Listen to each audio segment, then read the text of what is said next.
All right, well, welcome everybody. I'm Keith Mathis. I'm going to be taking you through a topic today in which we're going to be talking about transitioning from Waterfall, which is predictive project management, to Scrum. And so many people have asked about this in different seminars. I thought this would probably be a good one for us to have an opportunity to take a look at and to be able to kind of see some of these components. Now, in full disclosure, so that you get the right expectation as we look at this, one of the things that we need to consider, though, when we're looking at this is not every organization, as you know, is going to be able to make this kind of transition. Those of you who are working in government situations might find some limitations with this. Because no matter how much you try to go from Waterfall to Scrum, even though you might need Scrum in some of your situations, you probably are already trying to do some of this, and you probably are already noticing that there's challenges just because of the culture of the organization, the processes that have to be followed in order to be able to do a project in some of your settings. And so we give full disclosure to that, no doubt about it. The culture is going to make a difference. But for those of you who do have some more flexibility, or for those of you who are in traditional, who are wanting to use some Scrum, who might at least be able to creep everything out there to where it's kind of a hybrid kind of thing, some of this will help you to at least consider some of these things. I wanted to give a special shout out to Mid-Missouri chapter yesterday. I was one of the breakout sessions on hybrid project management in Jeff City yesterday. And so we had a good group that was there yesterday, and half of the people had already heard me, and believe it or not, they came back. Can you believe that? I mean, that was just that was unbelievable. So we had a good time yesterday with that. So today our title is Transitioning from Waterfall, which is also called Predictive, to Scrum. So here's the objectives of what we're going to be looking at today in this hour. So we want to first off define Waterfall and Scrum to make sure everybody kind of understands what is each of these are made up as. You're going to understand Waterfall probably better than Scrum, because many of you probably have cut your teeth on Waterfall. The second thing we're going to look at is analyzing steps for transitioning from one to the other. Now, that's not assuming that you're transitioning 100%, even though some of you might actually do this. We probably are using more Agile now and more Scrum techniques now than ever before, but you might find yourself not being able to use every one of those. And so that's fine. We'll talk about some of that. And third, we want to then talk about some best practices for transitioning. Transitioning from Waterfall to Scrum is no easy task, and so it's going to take some things. You're going to take some things that allow you an opportunity to be able to see what's happening. Now, some of you are asking about the deck. You're going to get a link to the video as soon as this is over. You already got a PDF from Kim, which gave you the outline and gave you 3 or 4 questions if you wanted to work on that with your group. But after this is over and it gets processed, you'll get a link from Kim, and so you'll have access to that to be able to review it or look at anything you'd like. So you'll have a link to the actual video is what you'll get. So as you look at all of these 3 sides, that's what you're looking at, is examining the best practices for making the transition. And transitioning is one of the more difficult things that you do. So let's start off with defining these two type of project management frameworks and methodology. Okay. So Waterfall is probably, everybody on the call probably has participated in a Waterfall project. If you've done traditional project management, even though your organization might have its own little customization piece for it, that's fine. You're still probably have cut your teeth on that traditional project management. So it's considered to be the oldest methodology, and it uses the role of a project manager in most cases as the person who normally has the authority to run the project. They're held accountable for that.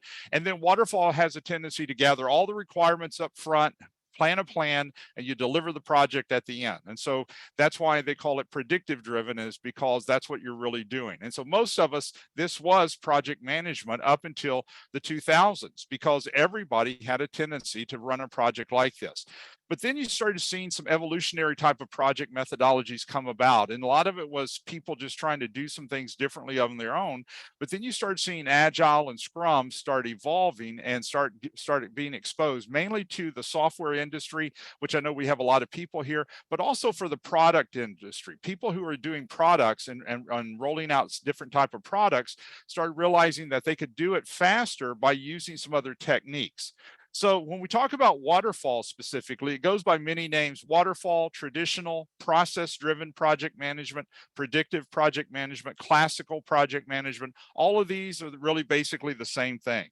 It depends on what the author of any of these textbooks has chosen. And so waterfall really focuses on that command and control process. And so what the deal is that we're going to know the scope up front, we're going to provide that scope at the end, and we're going to control this thing all the way through. So that's the reason why we baseline it over at the beginning of execution, and we have change orders and change control so strong in that, is so that nothing changes on that project without everybody knowing what's going on. And there's not anything wrong with that. That's exactly why you're using traditional. But it is a command and control kind of setting. The other side of this that many people will look at, though, is that they don't like all the command and control, but some projects absolutely need the command and control. Some do need the creativity piece, and some do need that flexibility. The challenge we get into is we want the flexibility, but many times our contracting side, where you use only fixed price contracts, causes us some heartache, because you've got a vendor over here with a fixed price contract, but we want the flexibility to change our scope at will without change order fees or anything like that. So that creates a little bit of a challenge here. And that's one of the reasons why people will go in the direction of Scrum or Agile.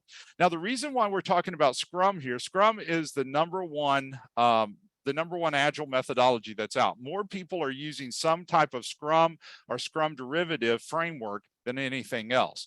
And so Scrum is one which is called change-driven frameworks. And so the reason it's called change-driven, it allows you to make adjustments all the way through that project without going through all the heartache like you do in traditional of change orders and different things like this. It allows you to execute and make those changes as quick as possible.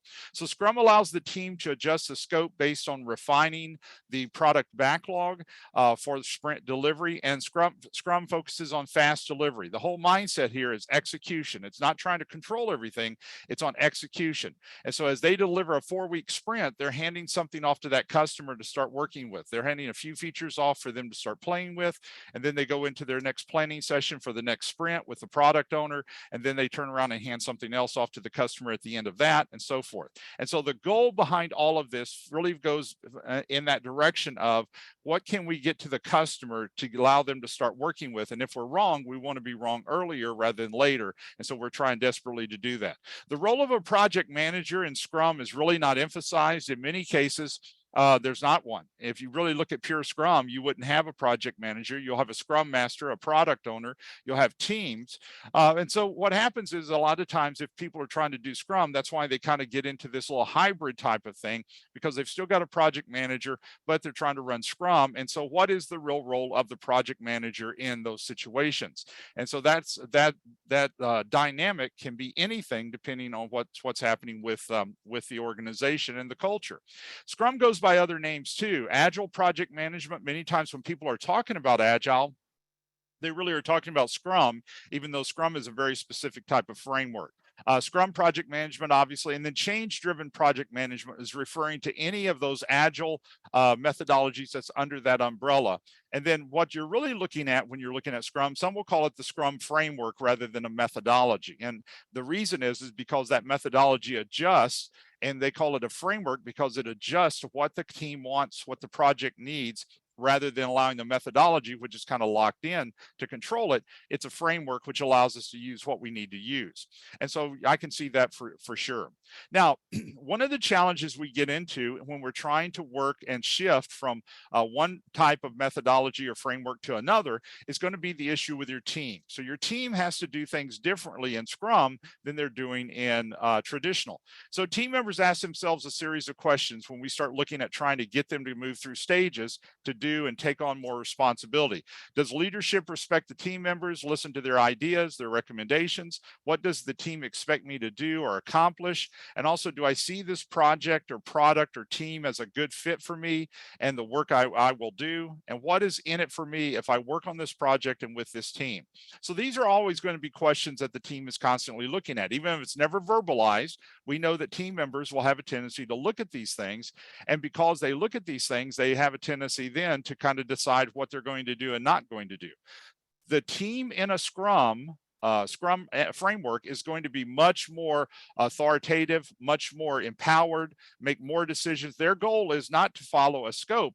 Their goal is to follow the scope for that one iteration and get something out the door to the customer as quick as possible. As that team starts making that shift, though, because team members work through growth, it requires them to move through various stages. Now, this is one of the challenges we do get into, even on the traditional side, as they start moving through some of the stages, because you're trying to let that team start working together and start building together to where they really rely on each other. Each of the stages are very essential to get the team members to do that. And the higher that you want the team to be in the area of self-direction, the more critical these stages are to get people to trust each other, to get people to be much more transparent in these areas. Now, psychologist Bruce Tuckman, many of you have heard of the Tuckman theory and the Tuckman methodology, in the 1960s rolled out something that is still used today, even in mainstream project management of PMBOK, and that is going to be the forming, norming, storming, and performing. Now, your team is going to have a tendency to go through these things if you have a project that's any length of time at all, and whether you're doing traditional or Scrum. It's really important on the Scrum side because your team is being asked to be more accountable and also make decisions faster, and their focus is execution. So as they move through these 4 stages, those stages are going to make a bigger difference because, once again, you're empowering that team, where sometimes on the traditional side, you might have an empowered team, but many times you have worker bees, and the culture only allows them to be a worker bee, and the project manager is feeding the work. But if you have a highly active, highly creative type of team on the traditional side, you probably have had to watch them go through these things as well. So let's look at it very quickly here. So the forming stage is one of the most common. As you know, your team first gets together, and so they're cautious in the early stages of the group. They could be a little withdrawn. They might hold back a lot of different ideas and things because they don't know how they're going to be received. That can happen in either one of the 2 types of frameworks we're talking about. It could be in traditional or Scrum, because your team could be more cautious. On the feeling side, the MIT expert Judith Stein broke up each of Tuckman's stages and did a thorough analysis using feelings, behaviors, and team tasks. And so we've added that to this because I thought it was very fascinating. And so in the forming stage, she said, pride, anxiety, fear, suspicion, those are some of the things that are going on in that team's mind. So when you're trying to get your team through all of these stages to where they're really connecting and have a high trust for each other, you need to understand there's anxiety for that team. There could be fear and suspicion of how they're going to be received. And if they're very fearful or very suspicious on what's going to be expected of them, you'll see that team hold back a little bit. On the behavior side of forming, you'll notice that this is analyzing data, setting up team duties and team charter, creating a communication plan to include each stakeholder. So a lot of behaviors are happening here that help calm the forming down. But the point is that there is a little bit of anxiety because you don't know everybody. Now, if you have a team that's worked together on every project and they've worked together for years, your team's already gone through all of these and is probably way over here in the performing stage. But some activities that you could do, the team should understand the project scope of work, the roles, how decisions are made, and expectations. And that's on either side.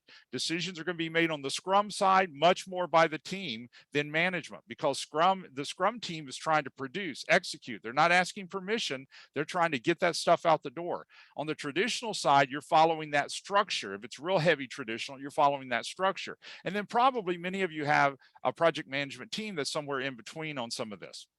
The second stage of Tuckman's is the word storming, and most of us have studied this. We know that this is where your team a lot of times will have conflict. So it's frustrating, a difficult stage. People a lot of times in the meeting might be a little more sarcastic with each other. Some people are even condescending, and you'll hear that because they disagree with each other. This is part of teaming, but it's part of teaming that we don't like. We don't feel good in this. Now, on the feeling side, the MIT researcher went from early goals or objectives become challenged. Team members get frustrated. Some will experience even more anxiety, more frustration, starting to push back on others' ideas.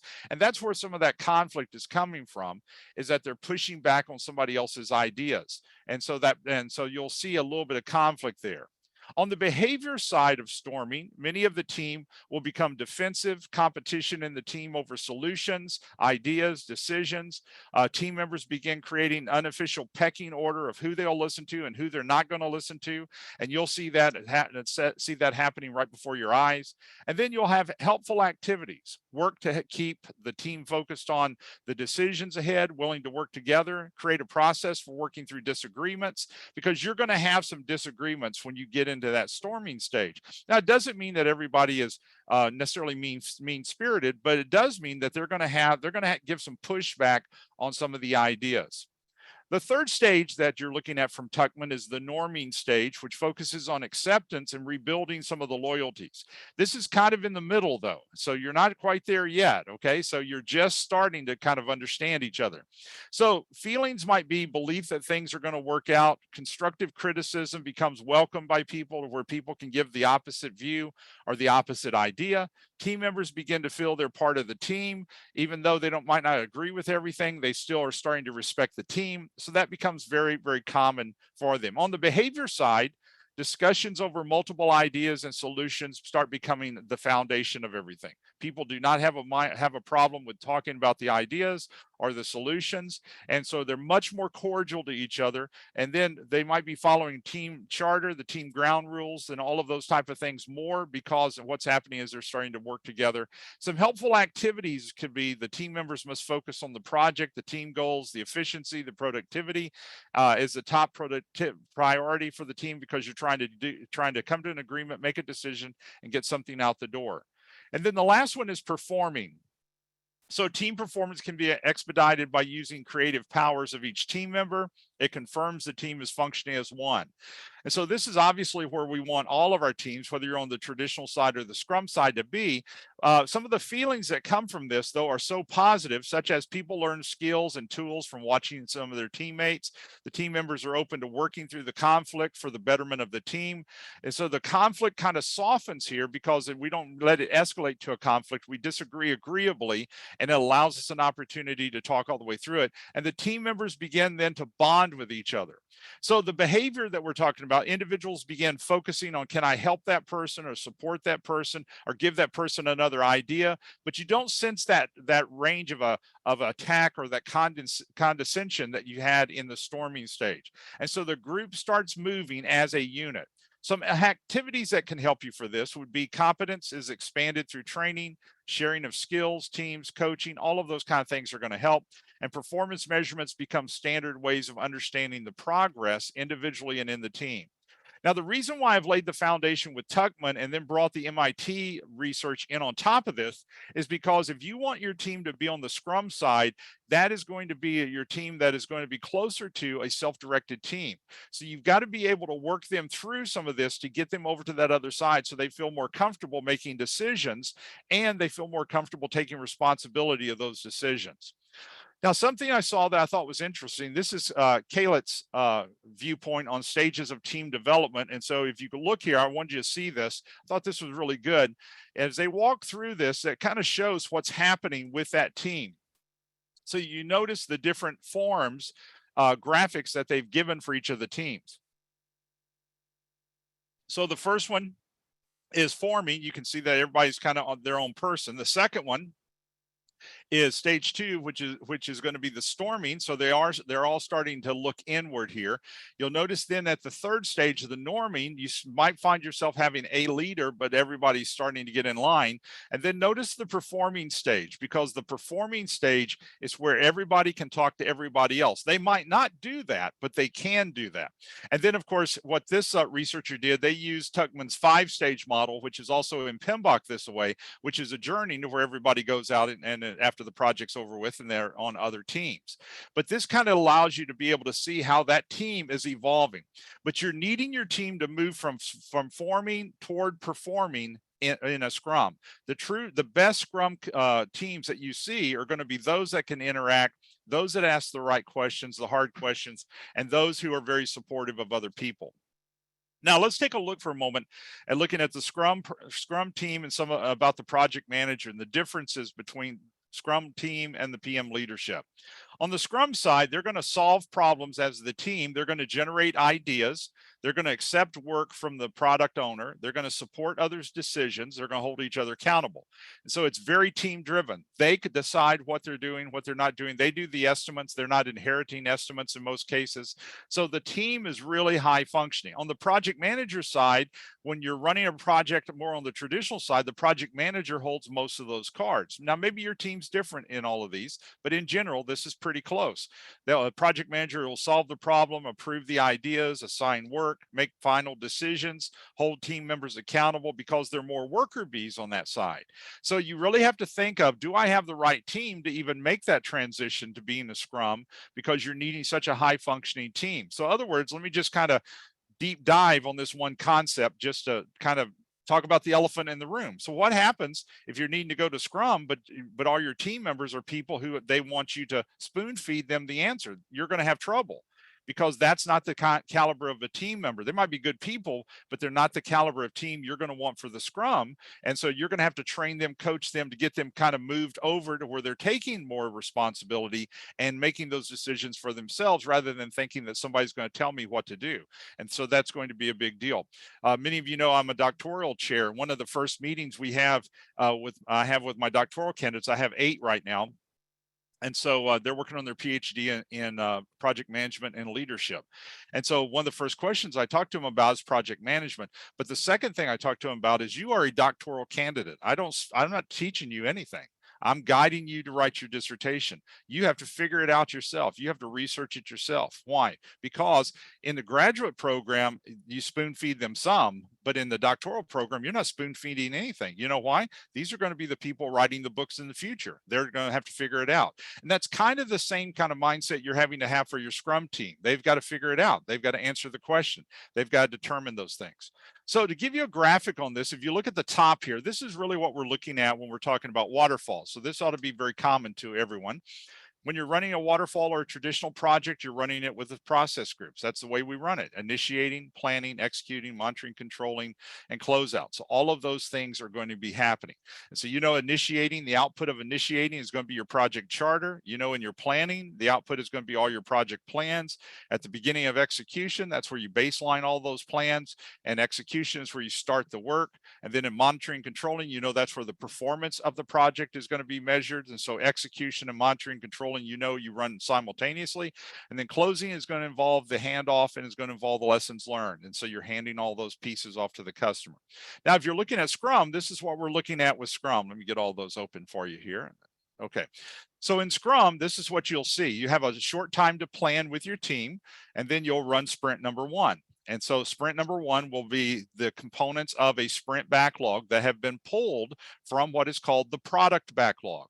If you have a product owner, like a true sprint does, the product owner connects to the customer and also controls the product backlog, and they continue to refine them or rank the priorities of those features or user stories. And then they will set it up that in sprint 1, this is what needs to happen. So before sprint 1 finishes, as they get ready to go into planning for sprint 2, they already know what sprint 2 is going to be, and they're talking to the team about it. This is what we'd like to have done in sprint 2. And of course, the customer is making adjustments all the time, and the product owner is constantly refining those, or regrooming those, or re-ranking those, so that we're always working on the most important features or user stories or story points at all times. Now, discussing whether transition should be 100%. This is a discussion that your organization will end up having to have. Transitioning from Waterfall to Scrum take several months, because the transition includes adjusting authority, the skills, and increasing confidence. So this is not a one-time meeting. Guess what? Starting on Monday, guess what? No more traditional. We're all Scrum. Man, that's never going to happen like that, because you've got a lot of preparation you've got to do. Scrum focuses on delivering, not on gaining permission from management. So in order to get your people over here where they are focused on delivery of the product or delivery of the project, then it's going to take a transition to be there. So you'll spend months possibly doing this. So the teams expect to see what the project needs and delivering this instantly, or as instantly as they can, to that customer. So I'll show you a time scale here in a moment. Organizations sometimes mistakenly think that 100% of all projects have to be one methodology or the other. And we do see this happening with projects.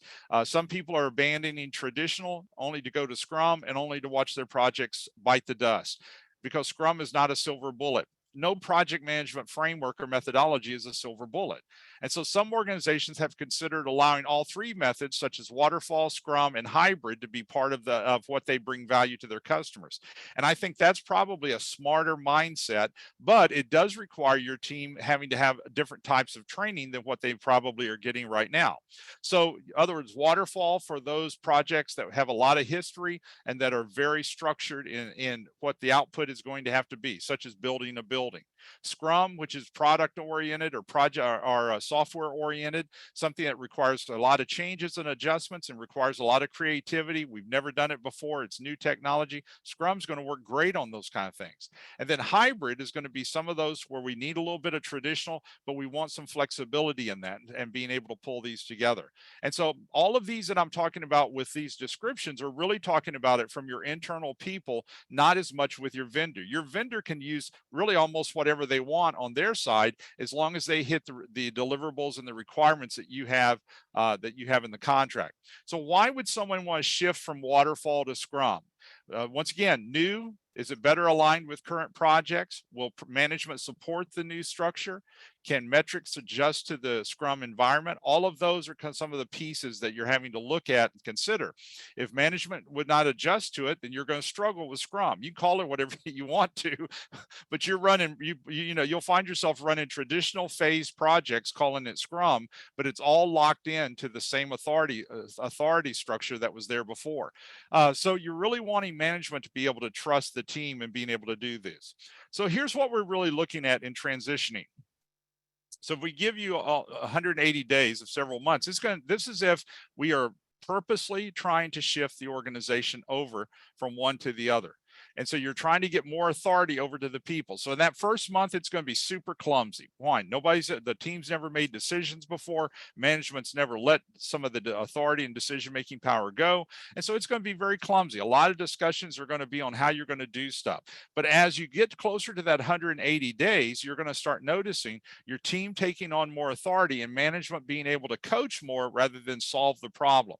And that's exactly what you're having to do. You're having to work on your team to get them to do this, and you're having to work on management to get them to loosen on some of those things. And like I said before, some of you will probably never be fully Scrum over here just because of the culture that some people are having to deal with. So there's 3 T's for transitioning your team. So let's talk about those. First, you're going to have to train your people with the skills that they might not have right now. You're going to have to then go through that transition. That's what the previous slide was really showing you. And then you're tracking to see where are the gaps with your people in being able to run Scrum projects now compared to how they ran traditional. And let me say it again, this is not a reflection on bad people. You got good people, but you're transitioning from a different type of philosophy. Your people are going to have to think differently. They're looking at a project differently. They're looking at speed in Scrum and value for the customer instantly. You're looking at control from traditional. So everything is going to require some differences here. So let's talk about training the people. So training is the foundation of giving the team the skills.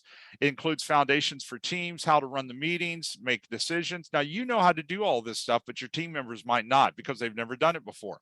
They can learn it though. And so training also requires teaching to take on responsibility.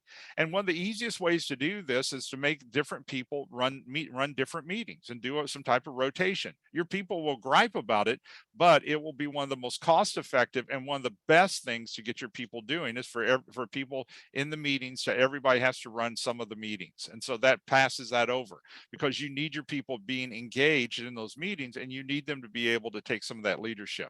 Training in different roles might make a difference too. For example, if you're going to use the product owner position in Scrum, like it's set up for, the product owner is not a project manager. The product owner functions with that customer. They're representing the customer.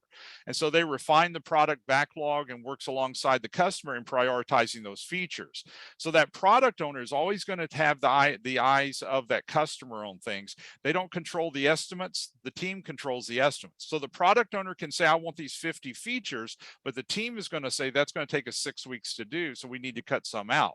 So the team is controlling the estimates, the product owner is controlling what the ranking order is. And then your Scrum Master is really the methodology person. They're not a project manager either, even though some people have changed the verbiage of Tom's no longer a project manager, he is now a Scrum Master. Well, if he's still functioning like a project manager, then he's trying to control some of the stuff. The Scrum Master really is nothing more than a methodology person and a facilitator. So they make sure that we're having the 15-minute daily stand-ups, they make sure that we're using Scrum, they make sure that the product owner's not dictating end dates to the team, they make sure of those kind of things, and they facilitate a lot of stuff, but they're not really a project manager either. And then your team estimates the sprint backlog and conducts the work in fulfilling the output of each sprint, because your team has taken on the responsibility of telling how long something's going to take and telling when that due date will be for each of those sprints. Now, training the team for Scrum. A lot of training out here for Scrum. It requires fundamentals of Scrum as well as some advanced courses to understand the full framework of Scrum. Many of the companies that say they're running Scrum, when you get to looking at it, it's not Scrum at all. They are running hybrid at best, and many times it's really phases that they've changed all the terminology, and they don't want to document anything, and they don't want to tell anybody when something finishes. And so we're running Scrum, guess what? Because we're not writing anything down and we don't know when this is going to be done. Well, you know that doesn't fly with management. Management can't handle that. So you got to have a due date. You've got to be able to at least make some projection of due dates. And you're going to have some documentation. Even in Scrum, you have some documentation. So it requires fundamentals of Scrum, fundamentals, Scrum basics, the role of the Scrum, of people in Scrum, how the framework should function. You'll have some intermediate people looking at Scrum, additional experience with Scrum, various roles filled with examples, templates, best case project characteristics. And so a lot of this will make a difference on your product owner is going to look at the project a little different than what the Scrum Master is, and even different than what your team is. And so that you're going to need some of that type of training. So in developing the team, you're having to kind of come up with a concerted effort to shift your people. The shifting is not just the decision by management, even though that could happen. Your shifting is going to be mindset, how they conceive the project. And so you've got your team members, new skills for the entire team. Some members should be developed in specific things that would really help them, skills to help team performance. And so you've got business skills, technical skills, and even interpersonal skills. Interpersonal skills would be, how do we get along with each other? And so there might be people who do need to be trained in emotional intelligence or interpersonal skills to be able to do some of this work better. And then you are starting to make some of that transition. And transition, as you know, is not one big jump. It's going to be a bunch of little baby jumps as you get them there. And so it can happen in stages. It means moving the team from management control to team control. And that's why the mindset has to look at it differently. The team takes on some support through each section. And of course, the further you go, the more support, the more accountability goes to the team. And in the end, the team has to be making the most of those decisions within a few months. So what you're looking at is you want that employee or you want that team member to make those decisions in a few months down the road. If in 6 months your team is still asking permission for everything and management is still spoon feeding everything, then something's wrong with that transition. You're not making it. Either management maybe is not letting go, which could be happening, or the team is not taking the necessary responsibility, could be happening as well. So once again, you'd have to revisit those and rediscuss those. And then tracking the performance of how this transition is going is huge, because tracking the performance of the team will be different as you move through the various stages. Early stages, you are telling them a lot of what to do. They don't know. They maybe have never even heard of Scrum until you start training them. They maybe have never heard of a product backlog or a sprint backlog or product owner. That's all okay, because you're getting ready to equip them and train them how this goes. So in the early stages, the manager is still making most of the decisions, but you're holding them accountable to perform. Later, they're making most of the decisions, and they're also being held accountable to perform in these things. And so the performance would be aligned with the team, because now they're starting to make most of those decisions. Now, communication it can be totally different in the two of these. On the traditional side, we create a communication plan. And that communication plan tells us what stakeholders are going to receive what reports and what information. Nothing wrong with that, okay? The challenge we get into on Scrum is that Scrum wants us to communicate as much as possible face to face. Why? It's faster. I mean, long and short of it is, if I'm sitting across the table from you and we're talking, and we're going to be able to come up with some kind of decision in a matter of moments, rather than I send you an email, you send me back, I ask another question, you send me another email. Oh my goodness, just poke me in the eye. I mean, we've sent emails all day long and no decision's been made. Okay. So that's one of the reasons why when you read Scrum, any Scrum material, they always come back to, they want you to be co-located. Well, co-location is not an option. And I think you're going to see that soften in some of the literature that's out here because of two things. Number one, you're working with a skeleton team in most cases, and that skeleton team is handling up multiple projects rather than just one project. When you read some of your Scrum material and it talks about doing the most important project at all times, no disagreement here. I agree with that. But the problem is most people don't have enough people to work on one project until it's finished, and then they go to the next important one until it's finished, and then the next. So what happens is you've got your people working on 2 or 3 projects because we have a skeleton crew working for our organization, meaning that we've got empty positions that we haven't been able to hire yet. And so that seems to be the culture right now in the workplace. So transitioning them over to be able to do some of this is going to be huge. So communication, the idea that we're going to co-locate everybody, probably not going to happen. Most of us are going to communicate the way we're communicating right now. I'm going to jump on here. I'm going to talk with them by video, and we're going to talk. We might have face-to-face meetings if that's part of it, but the end result of all of this is going to be in those directions there. Now, keeping the vision or the goals for change in the forefront. Why are we changing in the first place? Are we changing just so that we appear innovative? Are we changing for a reason? Most of the people who have changed and switched over to Scrum or to hybrid, they're doing it for a reason. It's going to meet their goal. It's going to meet their customer needs better and faster.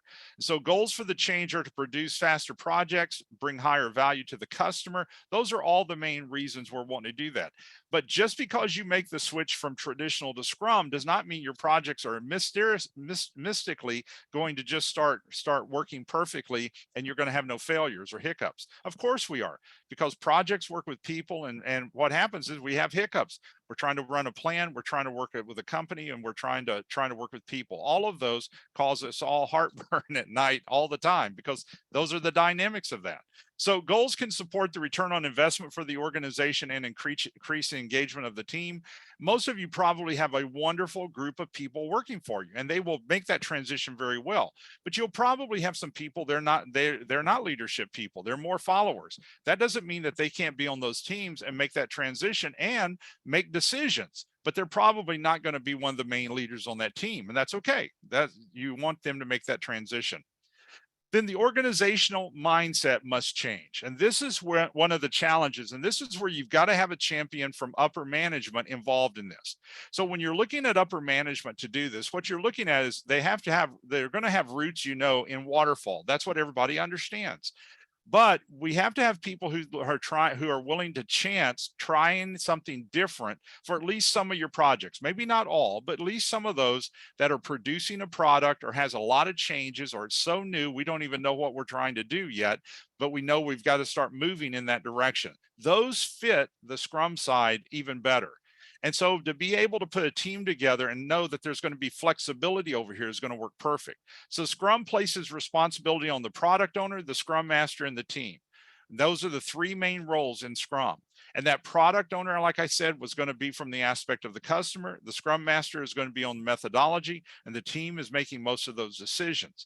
And so where Waterfall places the responsibility on the project manager to achieve it with the team, the point is that it does require a mindset. So many of your project managers, the moment we start talking about this, they think everybody that's a project manager is going to be canned or fired, because what am I going to do? Yet the project manager, if you choose to leave them in there, that's fine. They can be somebody who's moving stuff and getting rid of the impediments for the team so that they can go as fast as they want to. You don't have to get rid of any project managers if you choose to do that. And the other reason, you still have traditional projects that are being run.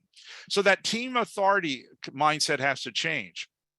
So a couple of questions here. How much authority can management, the PMO, and the project manager move over to team control?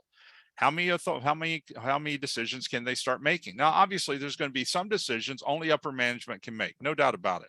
but there's going to be something. Do you have to make every decision? Some people do feel like they've got to make every decision on a project, but most of the time, if you start looking at your people, you realize you've got experts sitting around that table. They've been working with that project and they've got insights, maybe a lot better than what we have. Also, Scrum can't function with heavy controls run by management or the project manager, because what Scrum's going to be running, stopping, running, stopping, running, stopping. Well, that's what we see a lot happening even with our traditional, is we see those things running and stopping back and forth. Scrum's focus is always going to be execution, not on gaining permission. So we've got to create that condition in our organization in order to use Scrum. Now, if we can't create that, then traditional might be what it is. It is what it is, our culture, our organization, and we have to do that. Now, you might be able to have small pockets of Scrum or hybrid that's working in that. That's fine. You could, that even that would better you in some cases. But the point is, the idea that you're going to be able to run full-blown Scrum might not ever happen. Now, management's metrics have to change. Let me give you an example. Scrum uses a whole different set of metrics, burn up, burn down charts, and those type of things. Velocity, how many features you've done, story points. We do all kinds of things differently in Scrum. Nothing wrong with that. But when you're trying to take those things from Scrum and just go to a management meeting and start talking all of these different things that we do in Scrum, management doesn't even know what some of that stuff is. And management's wanting us to do all these things in a particular way. They're wanting to do it from an earned value standpoint, just like traditional project management has always done. What's our EAC? What's our ETC? What's our CPI? What's our SPI? They're looking at all of those kind of hard and fast numbers because that's how projects have run at that organization. So we've got to be able to translate those metrics over. This is a big discussion with management. And so you've got to have people on the Scrum side to be able to help transition that discussion over, and management to be able to understand some of those. And Scrum uses the burn up, burn down charts, and linking those together can happen, but it's a little bit of a challenge. And it's not something you're just going to look in a book and say, oh, this is the, for CPI, this is what we're going to count. For SPI, this is what we're going to count. It's not that simple. You and management have to walk through and talk about all of those pieces. And then management has to be open to the change as well. When transitioning from Waterfall to Scrum, must have support for management, because management can sabotage this, not with no intention. Because if they come in and the team's met for 2 weeks trying to put a plan together, make decisions, and management steps in and says, yep, it's not happening like that at all. Here's what we're doing.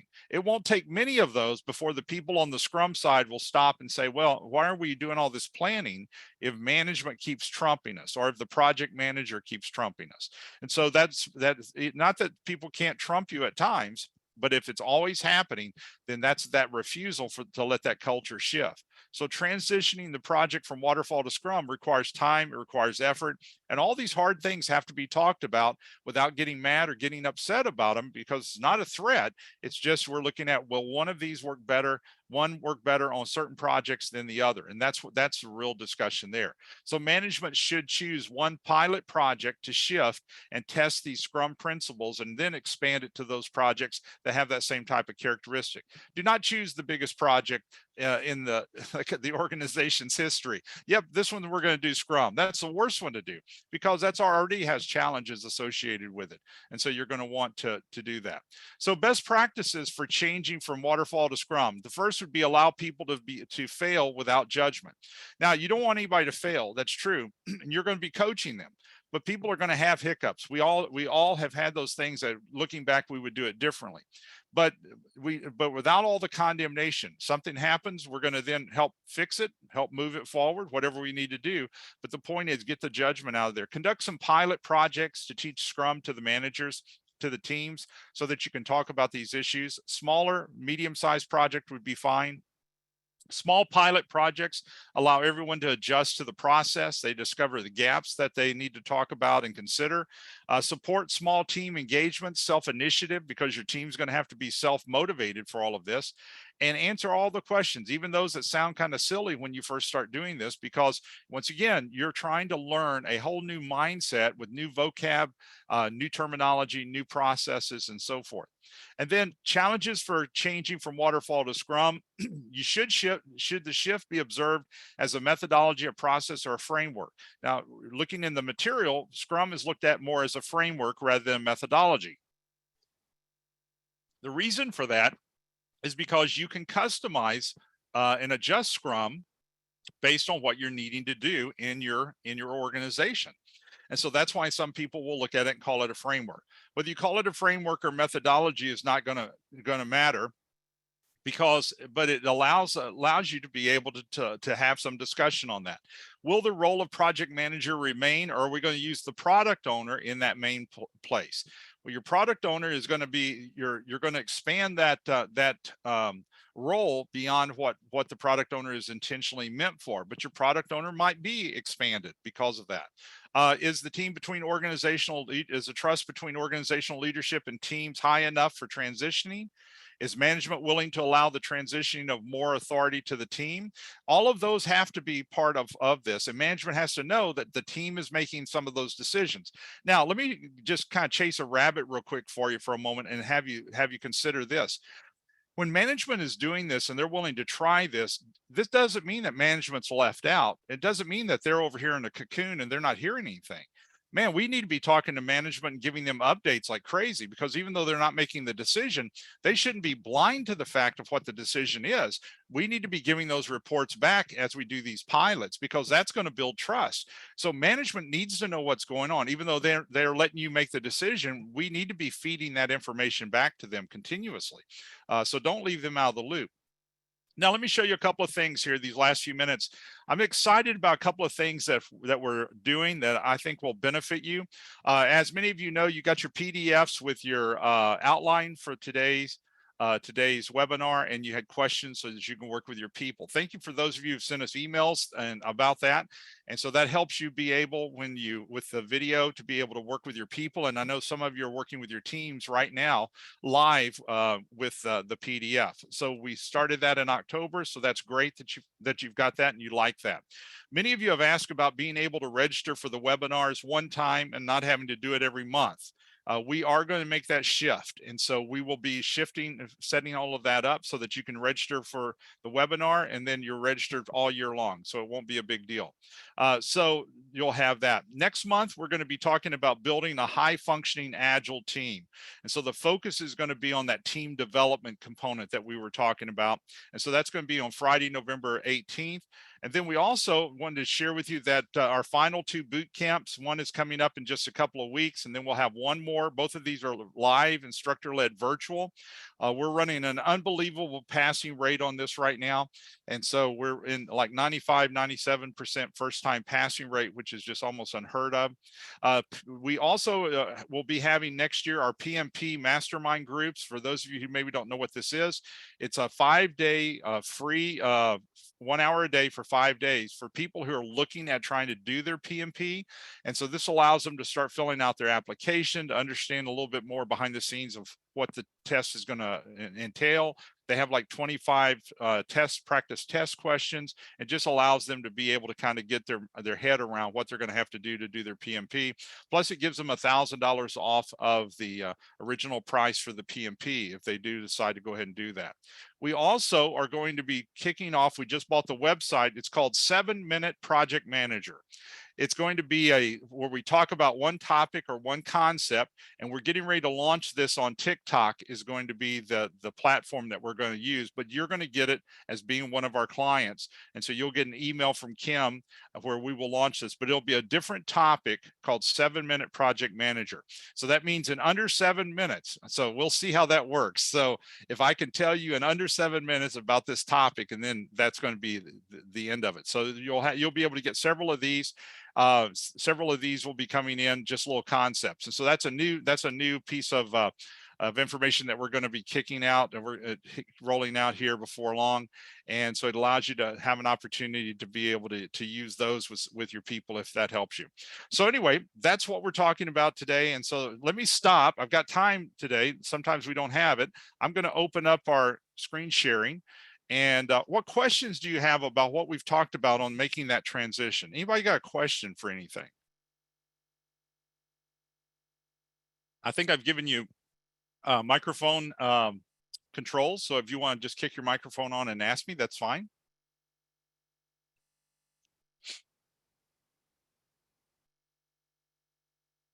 Anybody?